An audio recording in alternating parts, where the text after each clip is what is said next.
And dumating ang iba pa na nagsasabi, Panginoon, narito ang iyong mina na aking itinago sa isang panyo dahil sa ako'y natakot sa iyo sapagkat ikaw ay taong mabagsik kinukuha mo ang hindi mo inilagay, kinagapas mo ang hindi mo inihasik.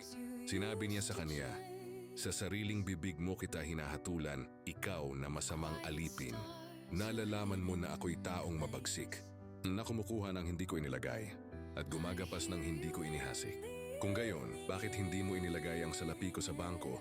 Tanungin sa aking pagbalik ay mahingi ko yaon pati ng tinubo at sinabi niya sa mga nahaharap, alisin ninyo sa kaniya ang mina.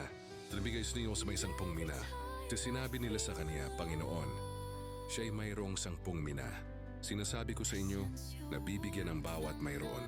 Datapuat ang wala, pati nang nasa kaniya ay aalisin sa kaniya.